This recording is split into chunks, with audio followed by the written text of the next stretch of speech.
Hello friends, कैसे हैं आप सब। तो फ्रेंड्स, हम लोग यहाँ पे ज्योग्राफी का जो सीरीज़ स्टार्ट किए हुए थे उसी को कंटिन्यू करने वाले हैं।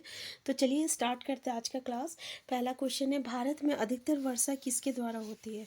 उत्तरी पूर्वी मानसून द्वारा, चक्रवात द्वारा, हिमपात द्वारा और दक्षिण पश्चिमी मानसून द्वारा। करेक्ट आंसर क्या हो जाएगा हमारा? तो देखिए यहाँ पे करेक्ट आंसर क्या हो जाएगा। तो पहला है आपका उत्तर पूर्वी मानसून द्वारा, दूसरा है चक्रवात द्वारा, तीसरा हिमपात द्वारा, चौथा दक्षिण पश्चिमी मानसून द्वारा।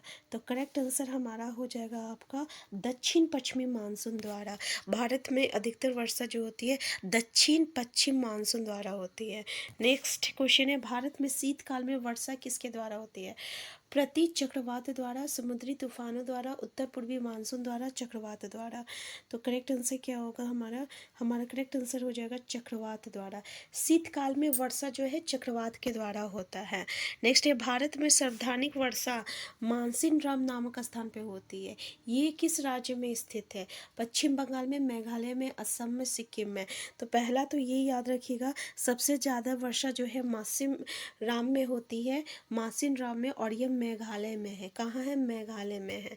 नेक्स्ट है, मानसून उत्पत्ति की नवीनतम विचारधारा निम्नलिखित से किस पर आधारित है? चक्रवातों पर, प्रति चक्रवातों पर, ऊपरी वायुमंडल में जेट नामक संवहन धाराओं पर, वायु की दिशा परिवर्तन पर।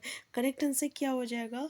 तो आपका मानसून उत्पत्ति की नवीनतम विचारधारा जो है किस पे आधारित है? तो ऊपरी वायुमंडल में जेट नामक संवहन धाराओं पर। आंसर सी हो जाएगा। नेक्स्ट है, भारतीय ऋतु पर्यवेक्षण विभाग ने वर्षा के आधार पर भारत की जलवायु को कितने ऋतुओं में बांटा है? तो भारतीय ऋतु पर्यवेक्षण विभाग जो है ये वर्षा के आधार पर भारत की जो जलवायु है इसको कितने में बांटा है? तो याद रखिएगा 8 ऋतुओं में बांटा है। ठीक है, आंसर क्या हो जाएगा? आंसर आपका सी हो जाएगा, 8 ऋतु में बांटा है। नेक्स्ट है, भूमि किस प्रकार का संसाधन है? मानव निर्मित संसाधन, प्राकृतिक संसाधन, साम्यय संसाधन, या इनमें से कोई नहीं। तो हमारा आंसर क्या हो जाएगा? ये प्राकृतिक संसाधन है। ठीक है, आंसर बी हो जाएगा, प्राकृतिक संसाधन। नेक्स्ट है, निम्नलिखित में से कौन सा जनसंख्या की दृष्टि से विरल है? उबड़ खाबड़ स्थलाकृति, मरुस्थल क्षेत्र, सघन वन, उपयोग सभी। करेक्ट आंसर क्या होगा हमारा? हमारा आंसर हो जाएगा मरुस्थल क्षेत्र जो है ये जनसंख्या की दृष्टि से विरल है, क्योंकि ऐसी जगह पे कोई जल्दी रहना नहीं चाहता है, इसलिए। नेक्स्ट है, निम्नलिखित में से भूस्खलन का मुख्य कारण क्या है? भूकंप, बाढ़, ज्वालामुखी। तो आपको पता है कि ये तीनों इसका रीजन है भूस्खलन का। ठीक है, नेक्स्ट है, विश्व की वनस्पति को कितने मुख्य वर्गों में बांटा गया है? 2, 3, 4, 5। तो हम लोग 5 वर्गों में बांटे हैं। विश्व की वनस्पति को जो है 5 वर्गों में बांटे हैं। नेक्स्ट है, सबसे लवणीय सागर क्या है? अरब सागर, भूमध्य सागर, मृत सागर, लाल सागर।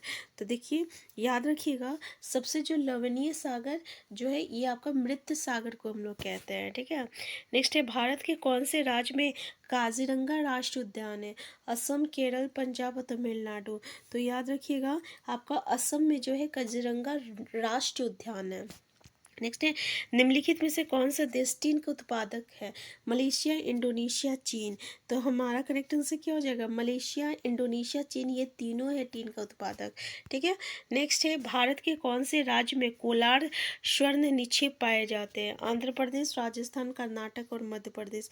आंसर क्या हो जाएगा? कर्नाटक राज्य में जो है कोलार स्वर्ण निक्षेप जो है पाए जाते हैं। नेक्स्ट है, इनमें कौन विरल जनसंख्या का क्षेत्र है? गंगा बेसिन, सहारा मरुस्थल, बिहार और कलकत्ता। तो विरल, विरल मतलब समझ रहे ना, जहाँ पे बहुत ही कम लोग रहते हो।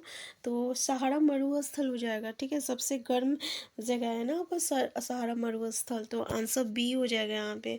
नेक्स्ट है, गंगा बेसिन तो आपको पता है बहुत ही उपजाऊ रहता है, तो यहाँ पे जनसंख्या बहुत ही ज़्यादा रहता है ना।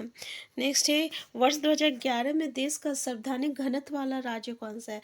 पश्चिम बंगाल, बिहार, केरल, उत्तर प्रदेश। तो 2011 में देश का सर्वाधिक जनसंख्या यानी जन घनत्व वाला राज्य जो है पता है कौन सा है? बिहार है। याद रखिएगा, बिहार है सबसे ज़्यादा, है ना। नेक्स्ट है, भारत में जूट का प्रमुख उत्पादक है कौन है? पश्चिम बंगाल है, उड़ीसा है, बिहार है, असम है। तो याद रखिएगा कि जूट का जो प्रमुख उत्पादक है ये आपका पश्चिम बंगाल है। तो भारत का जूट का जो प्रमुख उत्पादक है ये कौन है? आपका पश्चिम बंगाल है। ठीक है, तो आज का क्लास हम यहीं तक रखते हैं, इससे आगे जो है हम लोग नेक्स्ट क्लास में डिस्कस करेंगे। तो आज की क्लास में हम लोग 15 ही क्वेश्चन डिस्कस किए हैं।